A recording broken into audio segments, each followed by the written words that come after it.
บายดีคลิปนี้จะมาอธิบายวิธีในการเช็กยอดเนาะของลูกค้าที่เอฟเครื่องแล้วจ่ายเงินแล้วกรอกข้อมูลเบอร์โทรที่อยู่ต่างๆเนาะผ่านลิงก์เนาะตัวนี้วิธีกรอกวิธีเช็กยอดกรณีที่ลูกค้ากรอกข้อมูลผ่านลิงก์เนาะก็คือให้เรามากดสอบอยู่เนาะถ้าลูกค้ากรอกข้อมูลผ่านลิงก์แล้วมันจะอยู่รอท่ากดสอบบิตนี้เนาะสังเกตแล้วสามารถติ๊กใส่ตัวนี้เลยเนาะกดสอบบิตแบบนี้ก็ได้คือกันหรือว่าเราบ่ติ๊กเข้าก็ได้คือกันเนาะแบบนี้แล้วเรามากวดเบิ่งอยู่นี่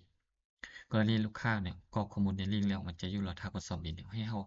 กดเข้าชื่อลูกค้านี่กดเข้าชื่อลูกค้ามันจะเด้งมาหน้าเช็กยอดของออร์เดอร์ตัวนี้เนาะต่างหากอ่านี่สังเกตเนาะถ้าลูกค้ากรอกข้อมูลในลิงก์ให้แล้วเนาะข้อมูลเบอร์โทรที่อยู่ต่างๆอยู่นี่ๆมันจะขึ้นมาออโตเลยมีแต่เรา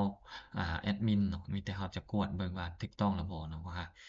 สมมุติเราเบิ่งติ๊กใส่เบิ่งรูปสลิปเงินโอนใส่นี่ ว่าถูกต้องแล้วบ่เนาะเรากดเบิ่งปึ๊บเนาะถูกต้องให้เรามาติ๊กตัวนี้โอนแล้วนี่เนาะให้ติ๊กยืนยันว่าลูกค้าโอนเงินถูกต้องบัดหนึ่งเนาะ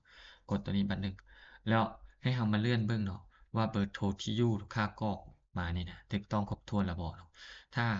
ข้อมูลถูกต้องครบถ้วนมาแล้วแบบนี้เนาะเราก็สามารถ